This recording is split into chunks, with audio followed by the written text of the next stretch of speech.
Praise the name of our Lord Jesus Christ. May the grace of our Lord Jesus Christ and the love of God and the fellowship of the Holy Spirit be with us now and forevermore. Amen. Biblia inatuambia katika kitabu cha John chapter 14 verse number 16. Mada ya ibada ilikuwa ni kwamba Yesu Kristo uwanga anakaa ndani yetu kupitia Roho Mtakatifu. In short, the Bible says that Holy Spirit is simply Jesus Christ in us. Holy Spirit is simply Jesus Christ in us. Yesu Kristo anakaa ndani yetu kupitia Roho Mtakatifu. Sasa John 14 verse number 16. Kitabu cha Yohana 14 verse number 16. Yesu anaambia wanafunzi wake, nasema John 14:16. Nami nitamuomba Baba, naye atawapa msaidizi mwingine, ili akae nanyi hata milele, ndiye Roho wa kweli, ambaye ulimwengu hauwezi kumpokea, kwa kuwa haumuoni wala haumtambui, bali nyinyi mnamtambua, kwa maana anakaa kwenu, naye atakuwa ndani yenu. Kwa hivyo kitabu cha John 14:16 na 17 iko na uzito sana. Maana Yesu anasema kwamba nitamuomba Baba, naye atawapa msaidizi mwingine, ili akae nanyi hata milele. Kumbukeni kwenye kitabu cha Mathayo 28 verse number 19. Yesu aliambia wanafunzi wake, basi nendeni mkawafanye mataifa yote kuwa wanafunzi, mkiwabatiza kwa jina la Baba na la Mwana na la Roho Mtakatifu, na kuwafundisha kuyashika yote niliyowaamuru ninyi. Na tazama, mimi nipo pamoja nanyi siku zote, hata ukamilifu wa dahari. Kwa hivyo ili andiko ya John 14:16 ziko na uzito sana. Kwa maana Yesu anasema, nami nitamuomba Baba, naye atawapa msaidizi mwingine, ili akae nanyi hata milele. Na hapo kwenye Matthew tumeona Yesu Kristo naye anatuma wanafunzi wake waende wakahubiri Injili, na anawaambia ya kwamba atakuwa pamoja na wao mpaka mwisho wa ukamilifu wa dahari. Yaani atakuwa na wao mpaka the end of the world. Yesu atakuwa na wao. So ili andiko liko na uzito sana. Eti John 14:16. Nami nitamuomba Baba, naye atawapa msaidizi mwingine. Baba atatupa msaidizi mwingine, atakaa nanyi hata milele, ndiye Roho wa kweli. Imagine. Kumbe huu Roho wa kweli ndiye anaitwa msaidizi mwingine. Na kumbuka naye nani kwa hekima zake Daudi, yeye ambaye ameandika kitabu cha Zaburi. Daudi ambaye ameandika kitabu cha Zaburi, naye anasema kwenye kitabu cha Zaburi 118 verse number 7, Bwana yuko upande wangu, msaidizi wangu. Kwa hivyo nitawaona wanaonichukia wameshindwa. Kwa hivyo Daudi already ameshatambua Bwana kuwa ni msaidizi wake. Bwana ndiye msaidizi wake. Kwa hivyo ataona maadui zake wote wameshindwa. Na Yesu naye anasema atawapatia msaidizi mwingine, atakaa na nyinyi mpaka milele. Daudi naye anasema Bwana yuko upande wake, ni msaidizi wake. Na Daudi akisema habari za Bwana anaongea habari za Yesu, kwa maana Yesu Kristo ndiye Bwana. Kitabu cha John 13:13. Yesu anaambia wanafunzi wake, ninyi mnaniita mwalimu na Bwana, nanyi mwanena vema, maana ndivyo nilivyo. Kwa hivyo Yesu Kristo ashaambia wanafunzi wake waziwazi ya kwamba yeye ni Bwana na ya kwamba yeye ni mwalimu. Na Daudi ameshasema Bwana yuko upande wangu, msaidizi wangu. Kwa hivyo nitaona maadui zangu wameshindwa. Kwa hivyo kumbe Bwana ndio msaidizi wetu. Bwana ndiye msaidizi wetu. Kwa hivyo wakati ambapo alikuwa anaambia wanafunzi wake eti ya kwamba nitamuomba Baba naye atawatumia msaidizi mwingine ambaye atakaa nanyi hata milele. Simply Yesu ndio alikuwa akuje tena, maana yeye tu ndio msaidizi. Sisi hatuna wasaidizi, sisi tuko na msaidizi. Ndio muona wanaongea habari za msaidizi. Biblia inaongea habari za msaidizi, a helper or a comforter, not comforters or helpers, a helper. Bwana ndiye msaidizi wangu. Yesu pia anasema nitamuomba Baba awatumie msaidizi. Kwa hivyo sisi hatuna wasaidizi, tuko na msaidizi. Hatuna wasaidizi sisi, tuko na msaidizi. Na Daudi already shatuambia ya kwamba Bwana ndiye msaidizi wangu, yuko upande wangu. Kwa hivyo wanaonichukia nitawaona wameshindwa. Na Yesu naye anaambia wanafunzi wake nitamuomba Baba atawapa msaidizi mwingine ili akae nanyi hata milele.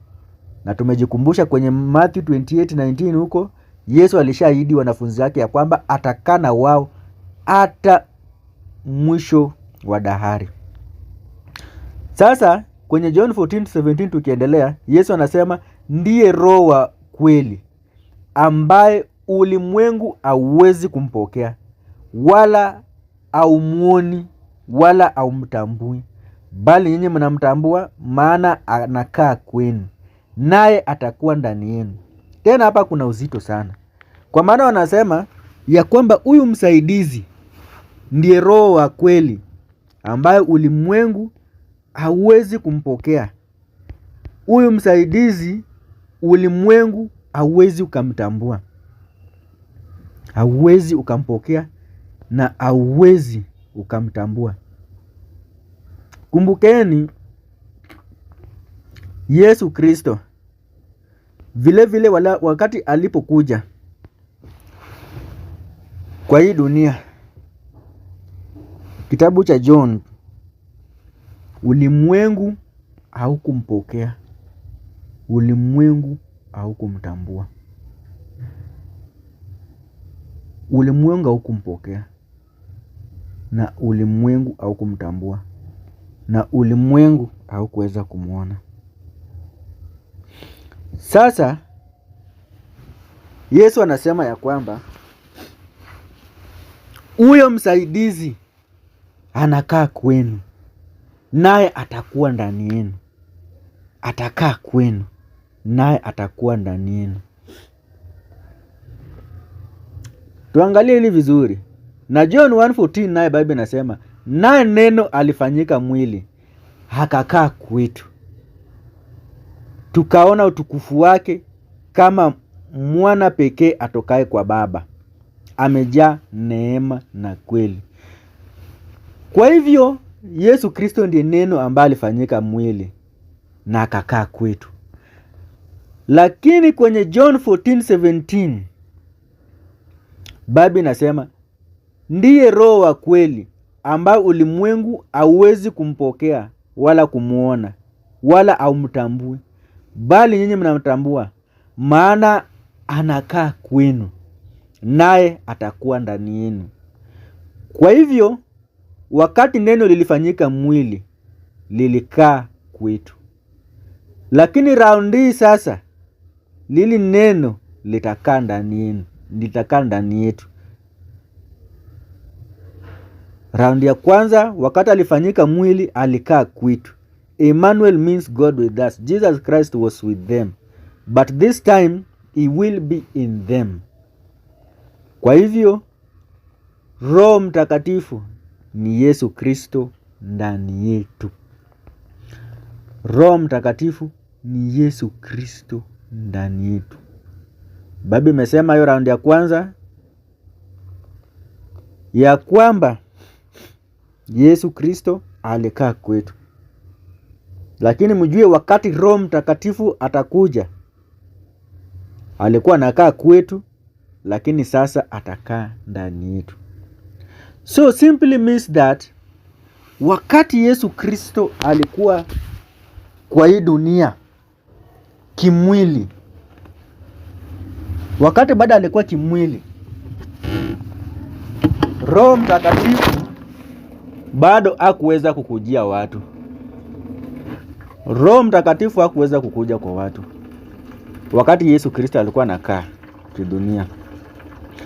Kitabu cha John 7 verse number 39. John ni kitabu cha Yohana. Hata tuanzie 7:38. Yesu anasema, aniaminie mimi, kama vile maandiko yanavyonena, mito ya maji yaliyo hai itatoka ndani yake.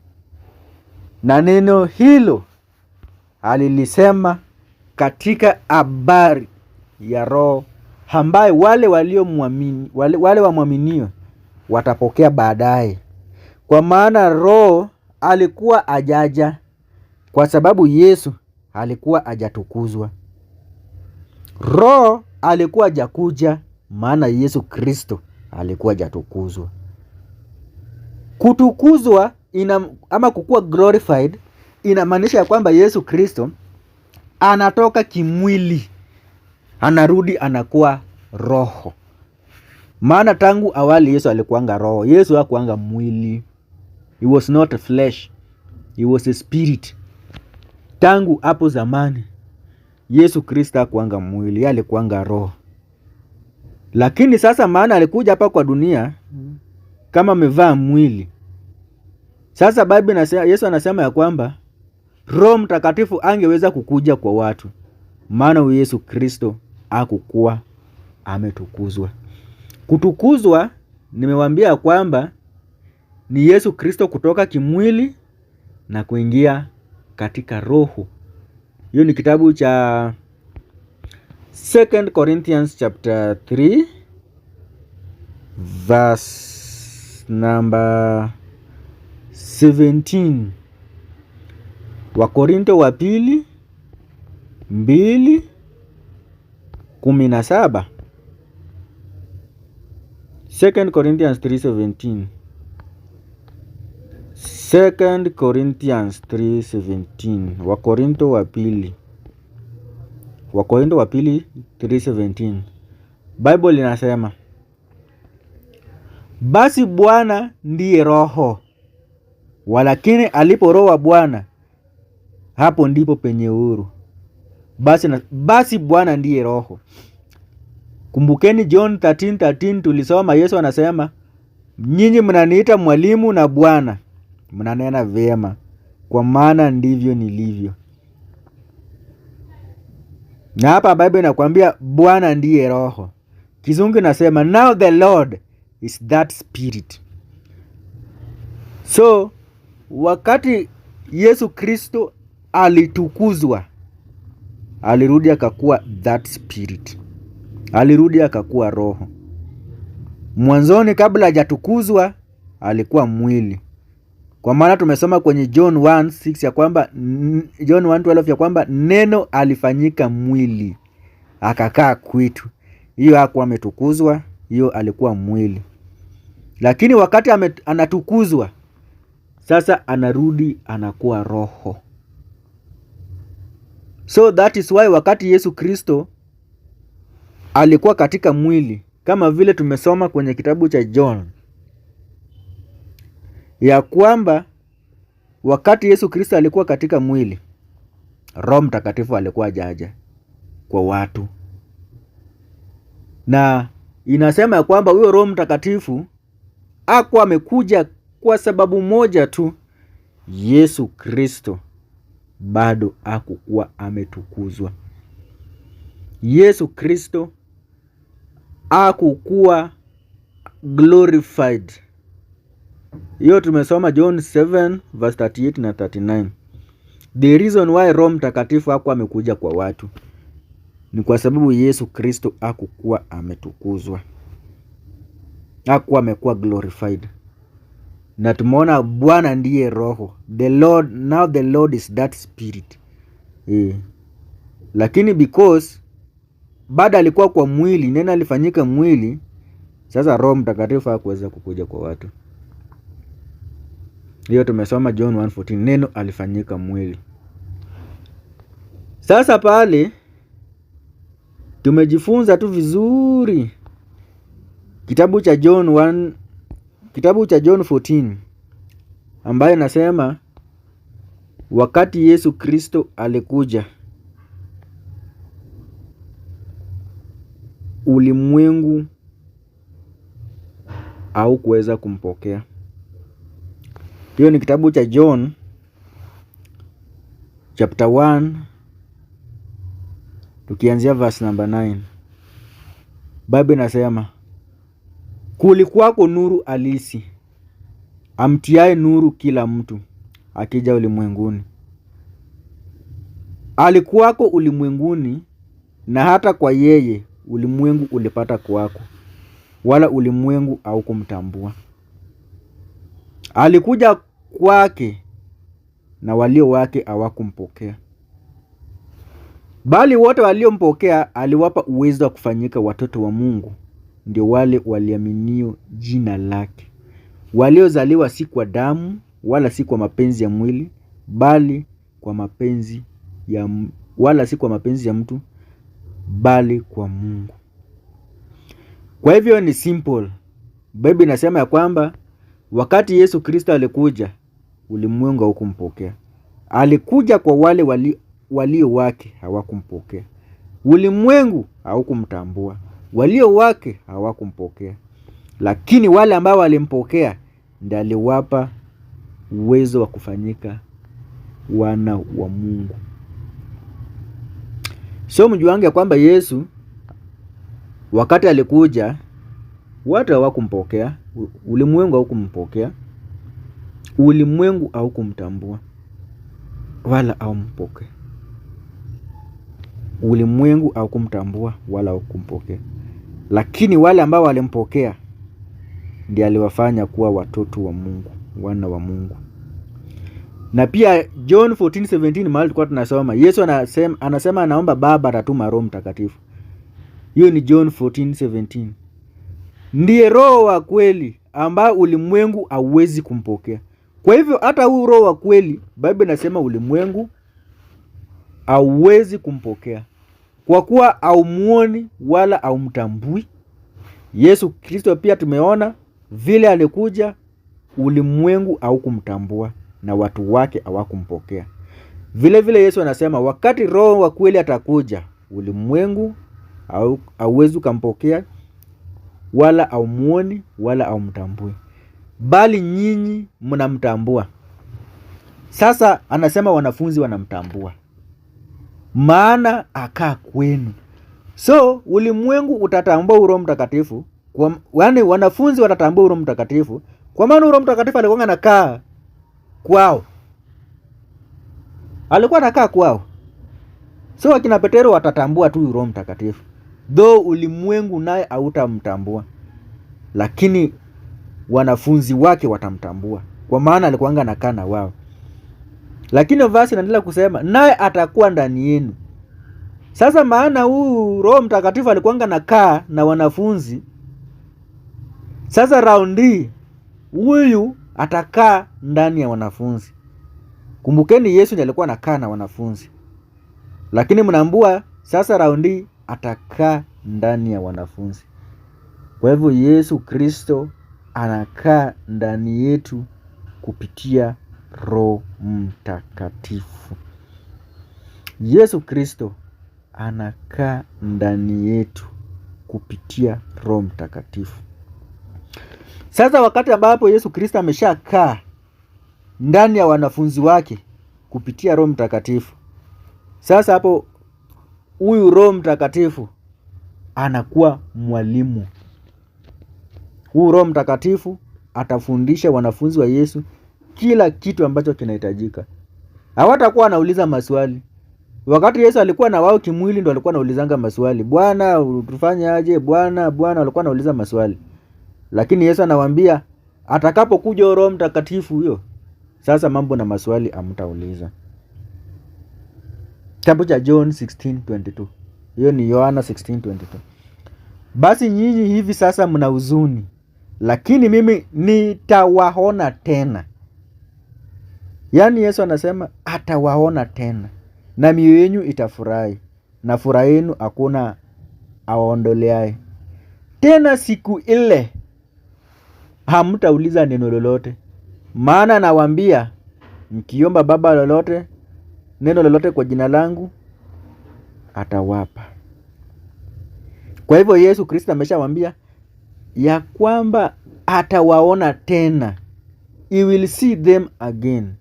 Na hiyo wakati ambapo atawaona tena, hawataweza kumuuliza swali yoyote. So Yesu Kristo kuona wanafunzi wake tena ni yeye kukuja kama Roho Mtakatifu ndio kuwaona tena. Na wakati ambapo atawaona tena, hawatamuuliza maswali yoyote. So huyu Yesu Kristo ndio ilikuwa aende na arudi kwa nguvu za Roho Mtakatifu ndani ya watu wake. Ilikuwa aende na rudi. Ilikuwa yeye aende na narudi kwa huyo Roho Mtakatifu. Ndio unaona John 16:16 nasema, anaambia wanafunzi wake, bado kitambo kidogo nanyi amnioni. Tena bado kitambo kidogo nanyi mnaniona. For a little while you shall not see me. And again a little while you shall see me, because I go to the Father. So a little while you shall not see me ni wakati ambapo sasa Yesu alikuwa kimwili, sasa ameshakufa, ameshasulubiwa, ameshaondoka duniani kimwili. Lakini in a little while ni sasa wakati tena amerudi kiroho. Amerudi kama Roho Mtakatifu, sasa wanamuona sasa. A little while you shall not see me. Yesu Kristo amekufa kimwili. A little while you shall see me. Yesu Kristo amefufuka, amekuja kiroho sasa. Sasa they shall see him. A little while you shall see me. Na niliwaambia ya kwamba Yesu Kristo wakati alitukuzwa ndiye alikuja kama Roho Mtakatifu. Yeye ndiye alikuja kama Roho. Na nimewaambia kwamba wakati Yesu Kristo alikuwa kimwili, Roho Mtakatifu hakuna vile angeweza kukuja. There is no any other way Roho angekuja kwa watu wakati bado Yesu Kristo alikuwa kimwili. So wakati Yesu Kristo alikuwa ameshatukuzwa, ameshakuwa glorified, ndio Roho ilibidi ashuke. Ndio maana Biblia inasema John 16:7. Yesu anaambia wanafunzi wake John 16:7, lakini mimi nawaambia iliyo kweli, yawafaa nyinyi mimi niondoke. Kwa maana mimi nisipoondoka, huyo msaidizi hata kuja kwenu, bali mimi nikienda zangu nitampeleka kwenu. Nisipoondoka, msaidizi hawezi akakuja kwenu. Hawezi. So ni Yesu Kristo aondoke, aende akuwe glorified, arudi kama huyo msaidizi sasa. Arudi kama huyo Roho Mtakatifu, ili akae ndani ya watu wake.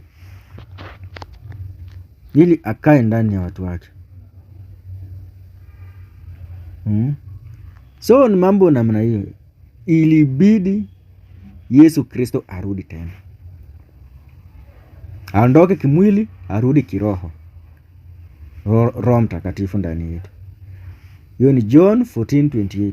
Yesu anasema, mlisikia ya kwamba mimi niliwaambia naenda zangu, tena naja kwenu. Yesu anawaambia, niliwaambia kwamba ninaenda, lakini tena mjue ya kwamba tena nitarudi kwenu. John 14:28.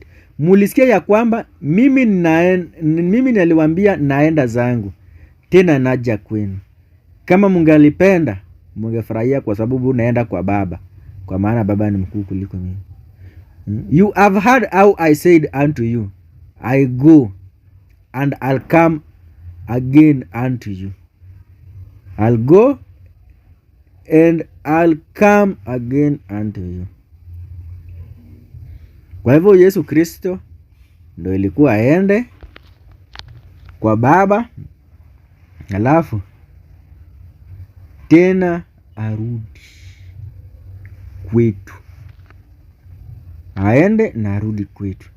Kwa hivyo huyo msaidizi yeye ni mwalimu, anatufunza na anatukumbusha. John 14:25. Hayo ndio niliyowaambia wakati nilipokuwa nikikaa kwenu. Hiyo ni wakati alikuwa kimwili. Lakini huyo msaidizi, huyo Roho Mtakatifu ambaye Baba atampeleka kwa jina langu, atawafundisha yote.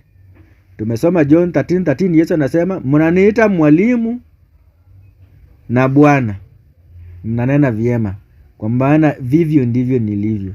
Kwa hivyo Yesu Kristo ni mwalimu, alikuwa anafundishanga watu. Mnaambiwa na huyu Roho Mtakatifu naye atawafundisha yote. Roho Mtakatifu ni mwalimu. Yesu ni mwalimu. Na kuwakumbusha yote niliyowaambia. Roho anatukumbusha. Yesu pia alikuwa anatukumbusha. Roho anatufundisha. Na Yesu pia alikuwa anatufundisha. Kwa hivyo mjue ya kwamba Yesu Kristo alienda akakuwa glorified, akarudi kiroho. Kwa hivyo anakaa ndani yetu kama Roho Mtakatifu. Anakaa ndani yetu. Ndio unaona aliambia watu kwa John 14:18, sitawaacha nyinyi yatima, naja kwenu. I will not leave you comfortless. I will come to you. Aliambia wanafunzi wake, I will come to you. I will not leave you comfortless. I will come to you. Kwa hivyo kimwili Yesu alikuwa anaenda na karudi kiroho. Ndio maana tuko na Roho Mtakatifu ndani yetu. Roho Mtakatifu iko ndani yetu. Na wakati amekuja, ulimwengu au mtamuona, bado kitambo kidogo na ulimwengu haunioni, bali nyinyi mtaniona.